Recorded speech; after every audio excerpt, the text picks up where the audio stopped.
और आइए अब आपको सीधे चल रहे हैं अहमदाबाद, जहां पर गृह मंत्री अमित शाह आदि शंकराचार्य जी की ग्रंथावली के विमोचन कार्यक्रम को संबोधित कर रहे हैं।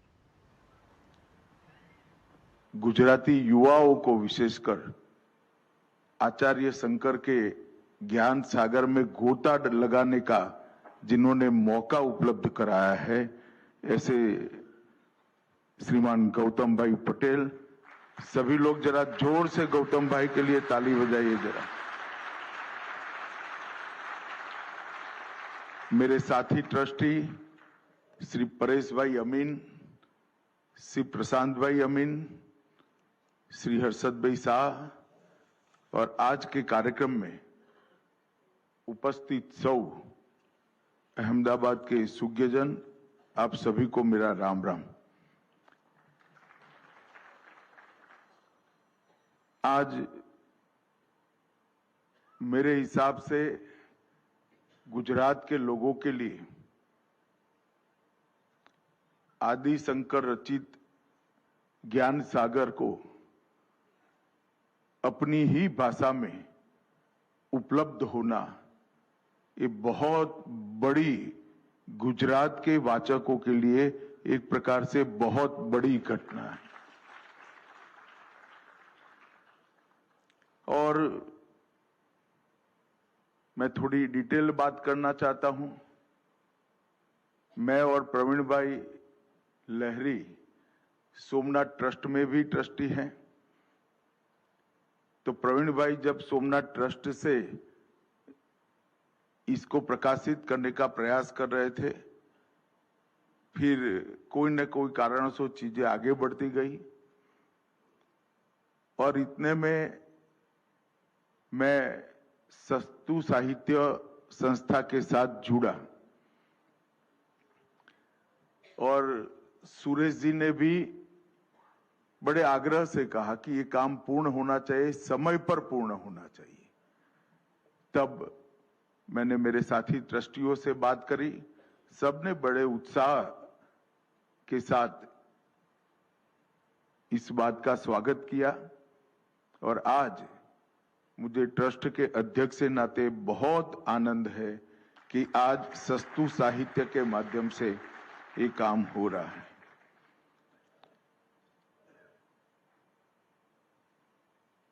मित्रों, आचार्य शंकर के अद्वैत के सिद्धांत और ज्ञान के बारे में बहुत तलस्पर्शी और तत्व का परिचय कराने वाला उद्बोधन हमने श्री सुरेश सोनी जी का सुना है। मैं सोनी जी को जानता हूं, अनेक कार्यकर्ताओं के जीवन में ढेर सारी उपलब्धियां हैं, उसके मूल में जाकर देखें तो सोनी जी निकलते हैं इस प्रकार का एक बहुत बड़ा व्यक्तित्व है। कहीं अपने को आगे नहीं करना, कार्यकर्ता को कभी निराश न होने देना, सही मार्ग बताना और गलतियों को मधुरता से दिखाते हुए गलती सुधारने का मौका भी देना। बहुत कम संगठनकर्ताओं के अंदर इस प्रकार के गुण एक साथ होते हैं। श्रीमान सुरेश जी इसी प्रकार के एक श्रेष्ठ संगठनकर्ता है और कई स्वयंसेवकों के जीवन में उन्होंने रास्ता दिखाया है। सुरेश जी ने आग्रह करने के बाद सस्तु साहित्य मुद्रणालय ट्रस्ट के माध्यम से आशीष ग्रंथावली का प्रकाशन होने जा रहा है। इसका मुझे बहुत आनंद है। मैं आज गौतम भाई के बारे में भी बताना चाहता हूं। गौतम भाई को शायद मालूम नहीं होगा, मैं बहुत बच्चा था। गौतम भाई और विनोद मेहता दोनों अंकुर कॉलेज में पढ़ाते थे। विनोद भाई संस्कृत के शिक्षक थे, उनके घर पर आते थे, मेरे घर के बिल्कुल सामने। और विनोद काका के पास मैं संस्कृत सीखने जाता था, तब पूछता था कि स्कूटर लेकर कौन आता है। तब से गौतम भाई संस्कृत की सेवा के लिए एक समर्पित जीवन है। इसी हॉल में मैंने झलोटा जी और इनकी शिष्या के माध्यम से गौतम भाई ने इनिशिएट की हुई गेय गीता का पाठ भी सुना है। ऐसे अनेक प्रकार के काम से गौतम भाई जुड़े रहे, संस्कृत की सेवा से भी जुड़े रहे। मगर गौतम भाई मुझे मालूम नहीं, मैं तो दूर से आपको देखता रहा हूं, आपके जीवन की अगर सबसे बड़ी उपलब्धि मानी जाएगी तो ये ग्रंथावली का संपादन और इसका गुजराती प्रकाशन। और इससे मैं समझ रहा हूं, मैं उसको विजुलाइज भी कर सकता हूं कि गुजरात के युवाओं के लिए कितना बड़ा खजाना आज खुद की भाषा में उपलब्ध हुआ है। संस्कृति का ज्ञान सबको उपलब्ध नहीं होता है, धीरे धीरे धीरे अब बढ़ेगा, मगर आज तो सबको उपलब्ध नहीं है। मगर जैसा सुरेश जी ने कहा, ज्ञान की कोई भाषा नहीं होती है। संस्कृत में रचित आदि शंकर का ये ज्ञान सागर आज सभी गुजराती युवाओं को आपने उपलब्ध कराया है। आने वाले दिनों में 25-50 साल के बाद जब चर्चाएं होगी साहित्य की और अच्छे साहित्य की, तब निश्चित रूप से आपका ये पुरुषार्थ उसमें शुमार होगा, इसका मुझे विश्वास है। मित्रों, आज सस्तु साहित्य मुद्रणालय ट्रस्ट के बारे में भी मैं कहना चाहता हूं। 117 वर्षों से स्वामी अखंडानंद जी ने अपने जीवन काल में गुजरात के युवाओं को उत्कृष्ट साहित्य रचनाएं बहुत किफायती दाम में, बहुत कम दाम में उपलब्ध हो, इसके लिए इसकी परिकल्पना की थी। और उनका जीवन ही ऐसा था कि महान व्यक्ति के सामने लोगों ने ही भिक्षु जोड़ दिया।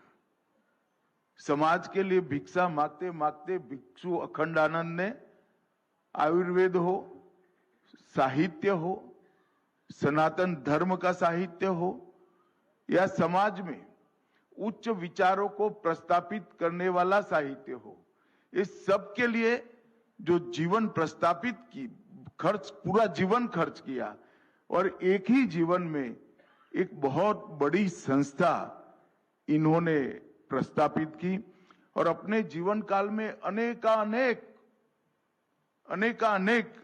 ग्रंथों को प्रकाशित किया।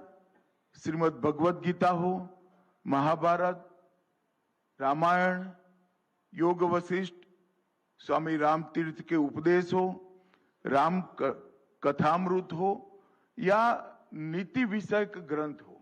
मैं मेरी ही बात करना चाहूंगा। लगभग 70 के दशक में मैंने कौटिल्य का अर्थशास्त्र गुजराती में पढ़ा।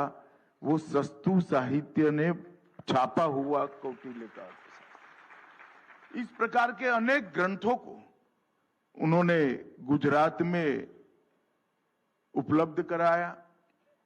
और जो पुराने लोग हैं, मेरे जितनी आयु वाले लोग हैं, सबको मालूम होगा गुजरात के सामूहिक चरित्र निर्माण में अखंड आनंद का बहुत बड़ा योगदान रहा।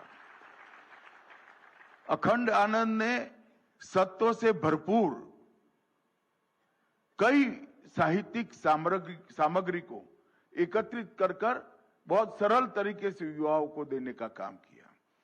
सनातन धर्म के सार को अनेकानेक ऋषि मुनियों के उपदेश के माध्यम से अखंडानंद ने सरल गुजराती में रखने का काम किया और व्यक्ति के अंदर के सत्व को जागरूक कर प्रस्तापित करने के लिए ढेर सारी बोध कथाओं को भी अखंडानंद ने गुजराती युवाओं को उपलब्ध कराई। मेरे दादाजी ने कहा हुआ एक वाक्य आज भी मुझे याद है, तुम तो अखंडानंद पढ़ना ही पढ़ना और चलता है तो अपने पोते को भी पढ़ाना, इसी से घर में शुभ आएगा। बहुत बड़ा वाक्य है। और आज फिर से एक बार अखंडानंद पुनर्जीवित हो रहा है। इस सभागार में जितने भी लोग हैं, मैं आपको विश्वास दिलाना चाहता हूं कि अखंडानंद जो एक समय मृतप्राय स्थिति में पहुंचा था, अखंडानंद अब अगले 50 साल तक इसी प्रकार से प्रकाशित होगा, इसकी हम जरूर व्यवस्था करेंगे। और मेरे साथ जो ट्रस्टीगण हैं वो भी इसके लिए दिन रात पुरुषार्थ कर रहे हैं। अभी मार्च 2025 में ही ट्रस्ट द्वारा प्रकाशित पुराने जो 24 पुस्तक है, इनकी नई एडिशन हमने प्रकाशित की है। और जिस प्रकार से वाचकों का रुचि ये 24 पुस्तकों के लिए देखने को मिलता है, लोग इंटरनेट आने के बाद ऐसा सोचते थे शायद अब कोई पुस्तक पढ़ेगा क्या, परंतु मेरा भरोसा ये 24 पुस्तकों के प्रकाशन ने बढ़ा दिया है कि नई पीढ़ी भी पढ़ती है, इनको देने की व्यवस्था है। आज उसी कड़ी में यहां पर आदि शंकर समग्र को 15 ग्रंथों में बांटकर प्रकाशित किया गया है। मुझे विश्वास है कि आदि शंकर का ये ज्ञान का सागर हमारे गुजराती युवाओं के लिए गोता लगाने के लिए आज से उपलब्ध है। इसका इनके जीवन पर और कामों पर, दोनों पर निश्चित रूप से असर दिखेगा। मित्रों, आदि शंकर अब एक प्रकार से 36 साल की आयु का वर्णन शब्दों में करना भी अपने आप में दिक्कत है, मगर उनके जन्म के पहले की एक घटना कहता हूं। शिव गुरु उनके पिता का नाम था, विशिष्टा देवी माता का नाम था। दोनों को संतान नहीं थी। जब ईश्वर से संतान मांगी तब ऐसा कहते हैं कि ईश्वर ने पूछा कि दीर्घायु संतान चाहिए या सर्वज्ञ चाहिए। तब पिता शिव गुरु ने कहा कि मुझे सर्वज्ञ संतान चाहिए। शंकर की प्रागट्य ही ये बताता है कि इसका जीवन किसके लिए था। और साच अर्थ में ईश्वर का वो आशीर्वाद या जो विचार था पिता का, वो फला और इस देश को एक सर्वज्ञ संत उपलब्ध हुआ। और उनके इतने छोटे से कालखंड में अनेक कामों को उन्होंने न केवल किया, प्रस्तापित किया और संगठन बनाकर युगों तक चलता रहे, इस प्रकार की व्यवस्था की। मैं एक छोटी सी बात आपको कहना चाहता हूं। मैं जब मेरी पोती को आदि शंकर की बात सुना रहा था, तब उसने कहा, बहुत क्यूरियोसिटी से कहा कि दादा आप कहते थे कि इतने साल पहले शंकर हुए और हमने कुंभ में अभी शंकराचार्य के पैर छुए, तो इतने साल कैसे कोई जी सकता है। वो बच्ची समझ नहीं सकती कि आदि शंकर ने परंपरा जो बनाई, युगों तक सनातन की सेवा कर पाए, ऐसी परंपरा। अपने एक जीवन में काम करना, अपने एक जीवन का पूरा खर्च कर जीवन को खर्च कर काम को प्रस्तापित करना एक बात है, पर एक ही जीवन में ऐसी व्यवस्था कर जाना जो अनेक युगों तक वो व्यवस्था समाज का प्रबोधन करती रहे, ये बहुत बड़ी बात है। 7-8 साल की आयु में ही संपूर्ण वेदों का पूर्ण अध्ययन किया। 12 साल की आयु में शास्त्रवेत्ता हो गए। एक घटनाक्रम ने मां से संन्यास्त की आज्ञा ली और सन्यासी बनकर सत्य की खोज में, गुरु की खोज में निकले। जब गोविंद भगवत पाद के उनको दर्शन हुए मध्य प्रदेश के अंदर, और जब उनसे संवाद हुआ और जब परिचय पूछा, तब उन्होंने शिवोहम का एक प्रकार से विचार लिया। निर्वाण षटकम में इन्होंने अल्टीमेट ज्ञान देने का काम किया। हम सब मानते हैं, हम सब परंपरा से सनातनी हिंदू है, ज्ञान का कभी अंत नहीं होता, ज्ञान हमेशा आगे बढ़ता रहता है। मगर मैं इतना निश्चित रूप से कह सकता हूं कि अब तक जितना ज्ञान इस सृष्टि पर उपलब्ध है, इसमें शिवोहम के ऊपर कुछ नहीं है। अभी तक जो उपलब्ध है उसमें अल्टीमेट है। और उन्होंने, गोविंदपाद ने उनको ब्रह्म ज्ञान और वेदांत दोनों की शिक्षा दी, और उनके दिए हुए ज्ञान से ही शंकराचार्य अनेक भाष्य लिख पाए। इनके साहित्य रचना को एक बार हम यात्रा कर पूरा पढ़ना तो शायद ही किसी के जीवन में, समझना किसी के जीवन में संभव होगा, मगर सिर्फ इसके कैनवास को हम देखें, भाष्य ग्रंथ लिखे, इसमें ब्रह्मसूत्र, भगवद गीता भाष्य और उपनिषद भाष्य मैंने खुद पढ़े। मैं सभी को कह सकता हूं कि इतना सरल, सटीक और सत्य के नजदीक उपनिषद का भाष्य और कोई नहीं दे सकता। वो केवल और केवल आदि शंकर ही दे सकते। ईश, केन, कट, प्रश्न, मुंडक, मांडुक्य, ऐत्रेय, तैत्तिरीय, छांदोग्य, श्वेताश्वर, कई प्रकार के सभी लगभग उपनिषदों के बहुत विस्तृत भाष्य दिए।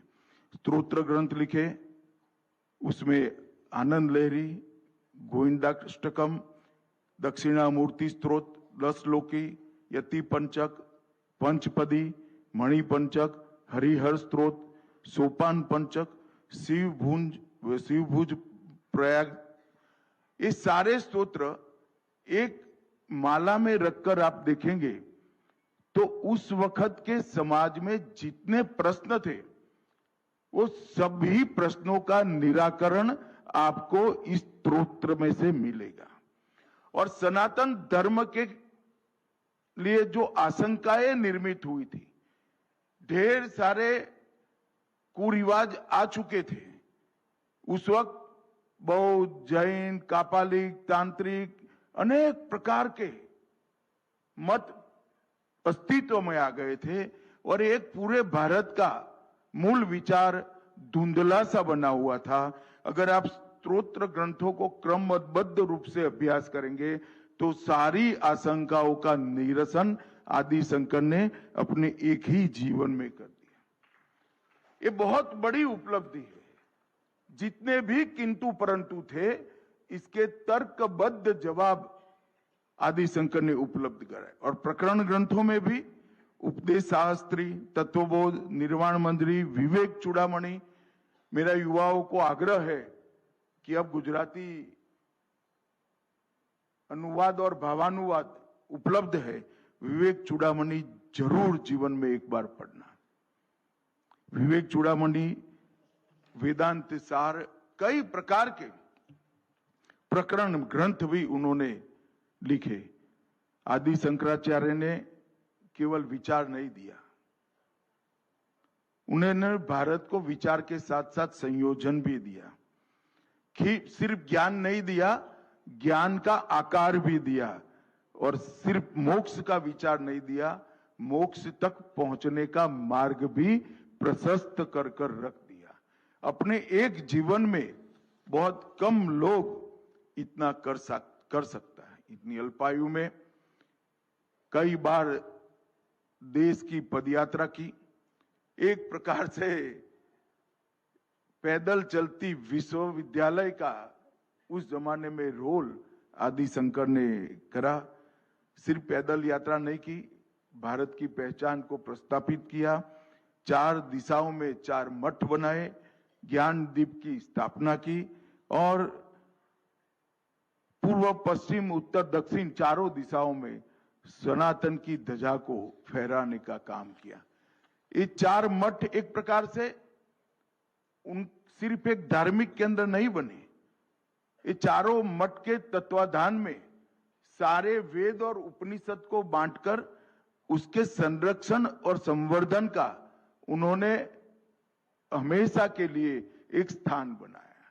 चारों वेदों को चारों पीठों के अंदर बांटकर, उपनिषदों को बांटकर उसके संरक्षण और संवर्धन दोनों का काम दिया।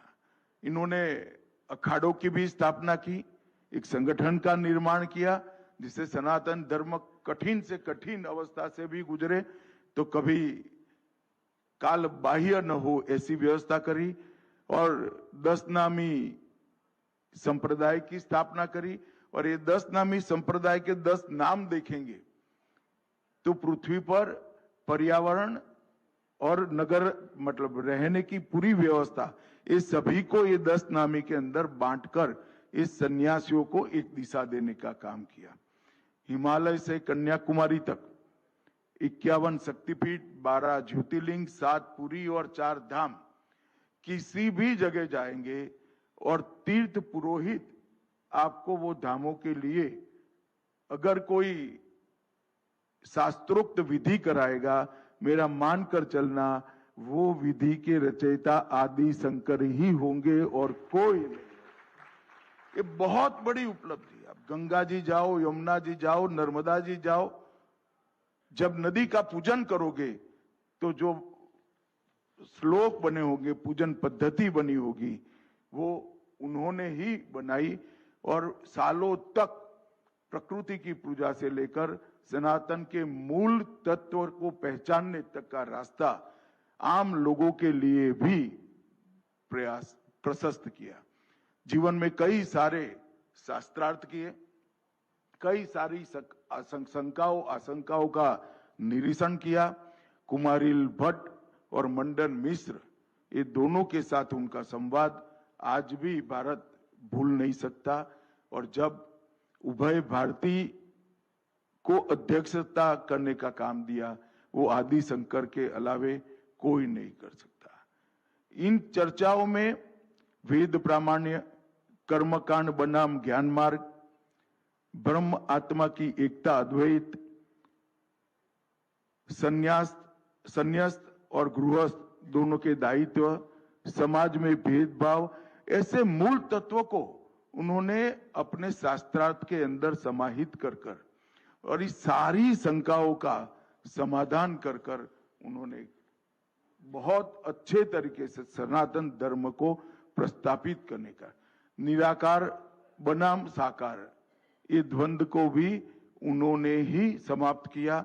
भक्ति, कर्म और ज्ञान तीनों मार्ग से मोक्ष प्राप्त कर सकते हैं, उसको भी उन्होंने करा।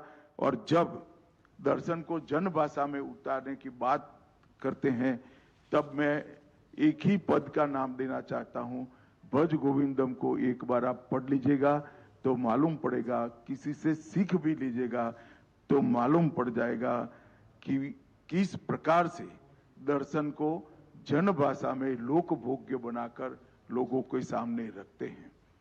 आज मुझे हृदय से आनंद है कि मैं स्वामी अखंडानंद के बनाई हुई संस्था में काम कर रहा हूं, इसके साथ जुड़ा हूं और साच अर्थ में सस्तु साहित्य मुद्रणालय का सौभाग्य है कि गौतम भाई ने जो परिश्रम कर समग्र शंकर की रचना की है, उसका आज प्रकाशन हम करने जा रहा है। सूर्य जी ने न केवल इसके लिए अंगुली निर्देश किया, लगातार इसका फॉलोअप भी करते रहे, मेरे साथ तो करते रहे, मेरी ऑफिस के साथ भी करते रहे, प्रिंटर के साथ भी करते रहे, लेखक के साथ भी करते रहे। तो पूरा ये ग्रंथावली प्रकाशित हो तब तक उन्होंने चिंता की है। और सुरेश जी, आपने एक चिंता करी है कि लोगों तक पहुंचे, लोग इसका उपयोग करें। हम निश्चित रूप से, हमारा ट्रस्ट का एक काम है कि हम इसको लोक भोग्य भी बनाएंगे और विशेषकर युवाओं को हम इसके अंदर गोता लगाने का निश्चित मौका देंगे। और आदि शंकर का संदेश, एक ज्ञान का सागर आज पूरे गुजरात के युवाओं को उपलब्ध है, इसका मुझे आनंद है।